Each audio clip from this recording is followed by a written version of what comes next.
창밖으로 쏟아지는 햇살이 평화로운 오후였습니다. 여느 때와 다름없이 가스레인지 위에서는 보글보글 찌개가 끓고 있었고 저는 익숙한 손놀림으로 저녁 찬거리를 다듬고 있었죠. 50대 중반에 접어든 제 일상은 이처럼 늘 똑같았습니다. 아이들은 장성의 제 갈 길을 갔고 남편은 일주일의 절반 이상을 지방 출장으로 보내는 터라 집안은 늘 정적만이 감돌았습니다. 가끔은 내가 이 커다란 집을 지키는 가구 중 하나가 아닐까 하는 서글픈 생각이 들기도 했죠. 그 정적을 깨고 초인종 소리가 들린 건 오후 4시경이었습니다. 인터폰 너머로 보이는 건 옆집에 새로 이사온 30대 중반의 민우 씨였습니다. 며칠 전 이삿떡을 돌리며 인사를 나눴을 때 서글서글한 눈웃음과 단단한 체격이 참 인상적이었던 청년이었죠. 혼자 사는 남자치고는 참 싹싹하다 싶었는데 싱크대 수전이 고장났다며 쑥스러운 듯 머리를 극적이며 서 있었습니다. 형수님, 죄송해요. 제가 이런 걸 잘 못해서. 혹시 렌치 같은 연장 좀 빌릴 수 있을까요? 친절히 몸에 배어버린 저는 그를 안으로 들였습니다. 어차피 남편은 내일까지 돌아오지 않을 터였고 혼자 있는 적막함보다는 누군가와 대화를 나누는 것이 반가웠는지도 모릅니다. 연장을 찾아주는 동안 그는 제 주방을 찬찬히 둘러보더니 찌개 냄새가 너무 좋다며 어린아이처럼 환하게 웃었습니다.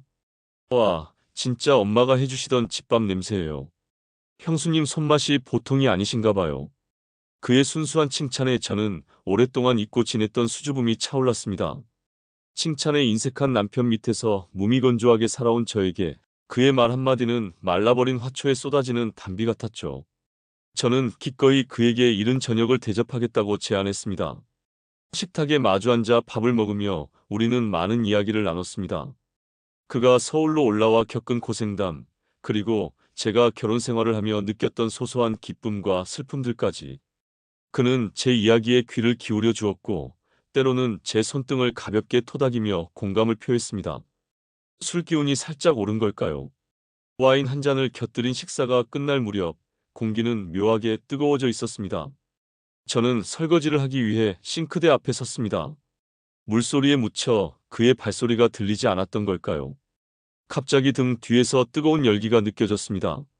민우 씨의 단단한 팔이 제 허리를 감싸 안았습니다. 깜짝 놀라 뒤를 돌아보려는 제 어깨 위로 그의 턱이 얹어졌습니다. 그의 거친 숨결이 제 귓가를 간지럽히자 온몸의 근육이 경직되면서도 묘한 전류가 발끝까지 퍼져나갔습니다. 형수님, 아니 수진 씨, 오늘 하루 종일 당신만 보였어요. 이렇게 아름다운 분이 왜 혼자 외롭게 있는 건지 이해할 수가 없어요. 그의 목소리는 낮고 떨리고 있었습니다.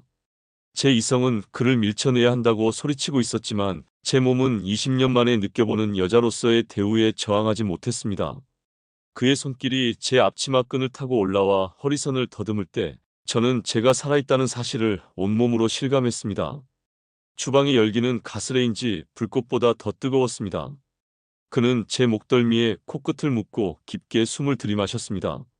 샴푸 냄새와 비누 냄새, 그리고 여자만이 가진 은밀한 채취가 섞인 그곳에서 그는 한참을 머물렀습니다. 남편분이 너무 부러워요. 매일 이런 향기를 맡으며 잠들 수 있다니. 그의 손이 제 허리춤을 파고들어 맨살에 닿는 순간 저는 입술을 깨물며 눈을 감았습니다. 그 차가운 피부가 그의 뜨거운 손바닥과 만나 일으키는 불꽃은 제 인생 전체를 태워버릴 만큼 강렬했습니다. 우리는 싱크대 위에 놓인 그릇들이 덜컹거릴 정도로 서로를 갈구했습니다. 도덕도 윤리도 내일의 걱정도 그 순간만큼은 주방의 수증기 속에 녹아 없어져 버렸습니다. 우리는 거실 소파로 자리를 옮겼습니다. 어둠이 내린 거실에서 오직 달빛만이 우리의 뒤엉킨 그림자를 비추고 있었죠. 민우 씨는 제 셔츠 단추를 하나씩 풀며 제 몸을 보석처럼 소중하게 다루었습니다. 남편과의 관계에서 한 번도 느껴보지 못한 섬세하고도 집요한 애무였습니다. 그는 제 처진 가슴과 늘어진 뱃살조차 당신의 삶이 담긴 가장 아름다운 흔적이라며 부드럽게 입을 맞추어 주었습니다. 그 말에 저는 참아왔던 눈물을 터뜨리고 말았습니다. 밤이 깊어질수록 우리의 호흡은 더욱 가빠졌습니다. 창밖의 가로등 불빛이 방 안으로 스며들어 그의 구릿빛 근육과 제 하얀 속살을 번갈아 비췄습니다. 그는 제 귀에 대고 끊임없이 달콤한 죄악을 속삭였습니다. 당신을 사랑하게 될 것 같아요. 내일이 오지 않았으면 좋겠어요. 우리는 서로의 영혼까지 빨아들일 듯 탐닉했습니다. 중년의 나이에 찾아온 이 위험한 불꽃은 그 어떤 젊은 날의 사랑보다 파괴적이고 아름다웠습니다. 절정에 다다르는 순간 저는 그를 꽉 껴안으며 남편이 아닌 다른 남자의 이름을 불렀습니다. 그것은 제 평생의 굴레를 벗어던지는 해방의 비명이었습니다. 새벽녘 민우 씨가 돌아간 주방은 다시 평온을 되찾았습니다. 하지만 싱크대 위에 남은 와인잔 2개와 헝클어진 식탁보가 어젯밤의 격정을 증명하고 있었죠. 저는 멍하니 의자에 앉아 거울을 보았습니다.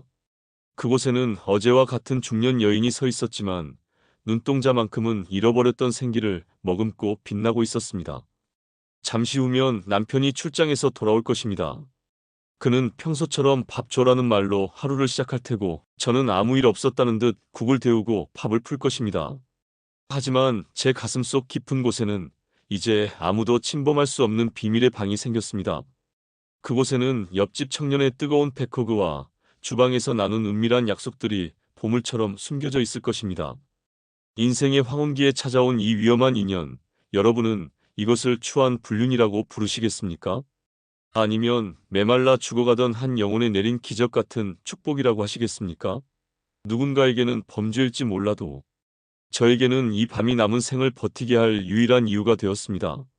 여러분의 일상에도 혹시 이런 위험하지만 거부할 수 없는 순간이 찾아온 적은 없나요? 아무에게도 말하지 못한 당신만의 은밀한 사연이 있다면 이곳에 털어놔 주세요. 오늘 밤 여러분의 목소리에 귀를 기울이며 함께 밤을 지새우고 싶습니다.